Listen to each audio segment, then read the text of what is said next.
Bom, e eu quero aproveitar então e já chamar para a nossa conversa o Dr. Matheus Felipe Borges Lopes. Bem-vindo ao almoço, Matheus. Muito obrigado, Miriam. Boa tarde, pessoal. Dr. Matheus Lopes, sou neurocirurgião do Instituto de Ciências Neurológicas em São Paulo. É um prazer estar aqui hoje com vocês. Matheus, tem muita gente com dor nas costas nessa pandemia. A situação piorou aí no seu consultório?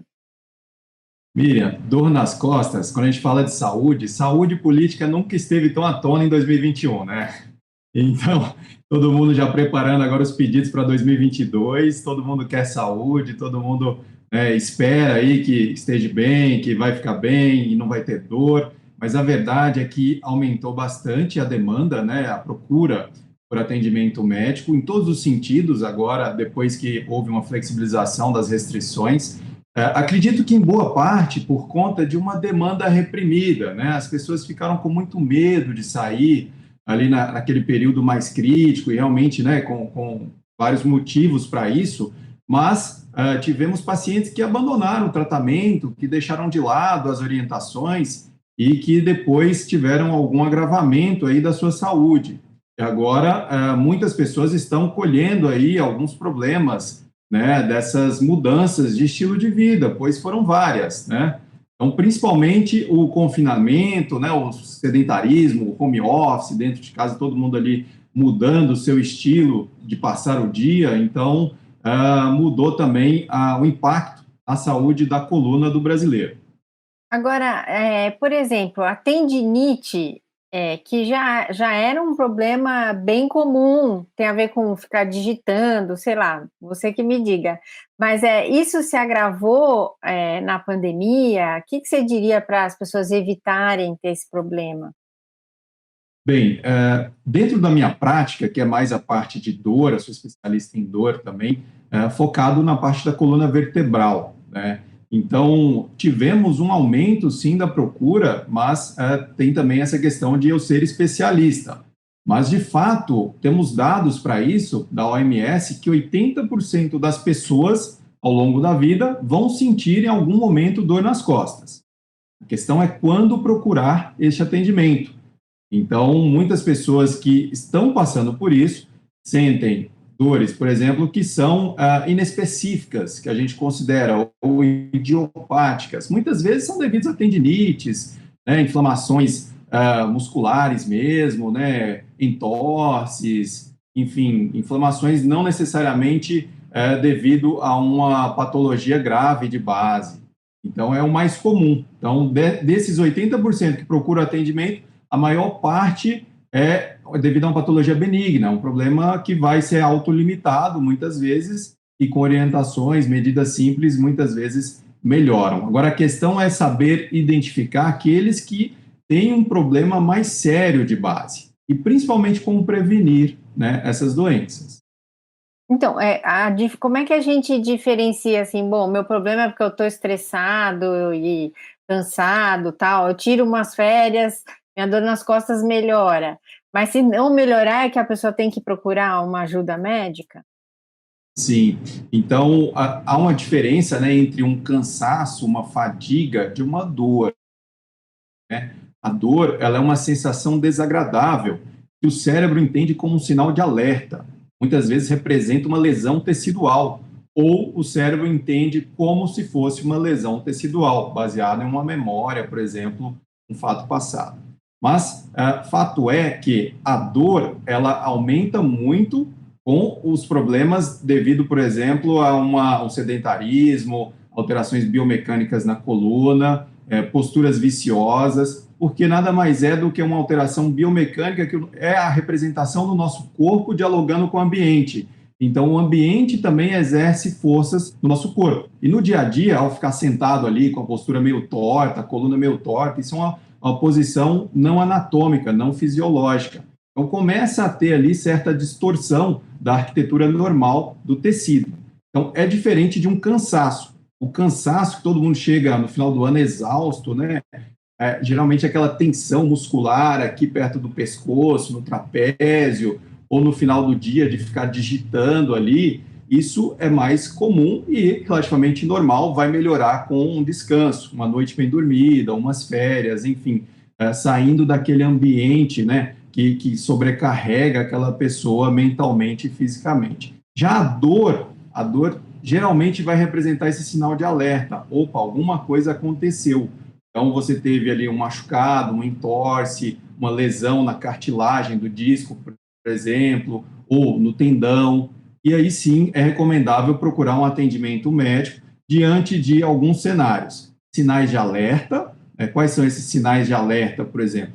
Então, uma dor que não está melhorando com analgésicos comuns, por exemplo, que tem febre, que tem associado outros sintomas, como perda de força, alteração de sensibilidade, alterações neurológicas, no geral, chamam muita atenção por ser sinais de alerta, né? E essa persistência, principalmente aí após uma semana, enfim, dada a intensidade, se for tolerável. Agora, se for uma dor muito aguda, excruciante, forte, né, que está progredindo, sem dúvida a pessoa deve procurar atendimento imediatamente.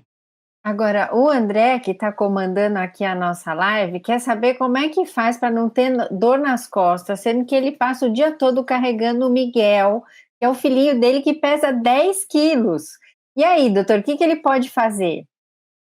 Essa pergunta é muito importante. A gente nunca sabe 100% a resposta, mas baseado, né, em trabalhos e muito estudo diariamente, aí a gente vê que fatores biomecânicos podem impactar. Então, o Miguel já está um pouco pesado.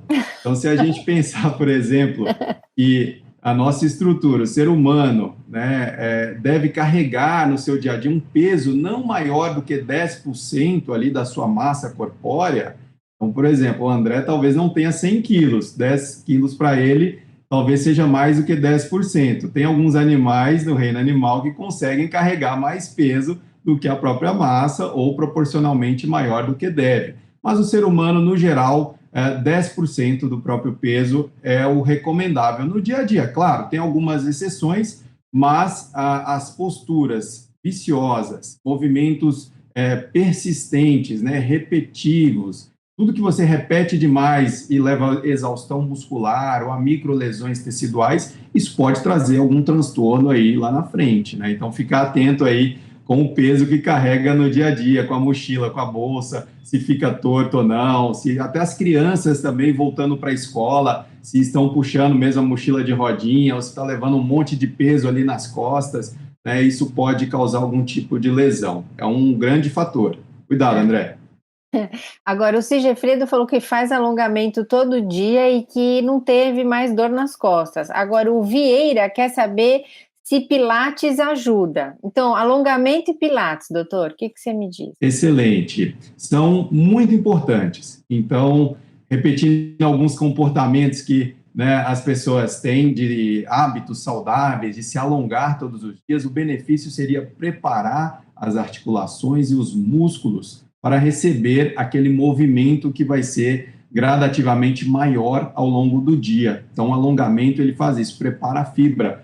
Pois, se a gente acorda e vai, por exemplo, fazer uma corrida sem se preparar, você pode ter um estiramento muscular, uma entorse, enfim, e dores decorrentes disso aí. Então, é muito importante se alongar, preparar diariamente e fazer um exercício com orientação, gradativo, né? Tem aqueles atletas de final de semana, são esses que têm muita lesão também.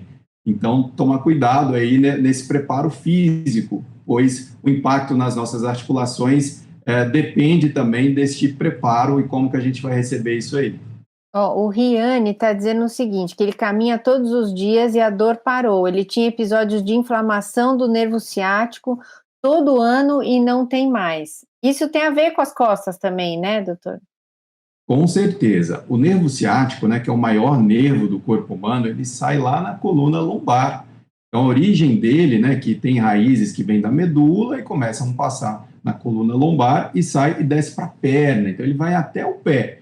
Então, uma inflamação, por exemplo, como a hérnia de disco, né, lá na coluna lombar, pode causar esse sintoma de ciática, que é a dor do ciático, né? E certamente a caminhada, atividades leves, sem impacto nessa fase mais inflamatória, podem ajudar. e felizmente a maioria dos casos, né, de hérnia de disco, não necessariamente os que me procuram, pois esses são os que melhoram, que estão em casa, com medidas simples, esses vão bem. Aqueles que persistem, que gira em torno de 10% dos pacientes com hérnia de disco, esses estão ali frequentemente buscando um tratamento, né, mais específico para tentar melhorar, que não resolveu com as medidas iniciais. O Pilates, que você perguntou, também pode ajudar. Então, fisioterapia, acupuntura, medidas de relaxamento mesmo, né, trabalhos manuais na musculatura vão ajudar a maior parte das dores consideradas miofaciais, que são as dores musculares mesmo dos tecidos moles que envolvem as costas.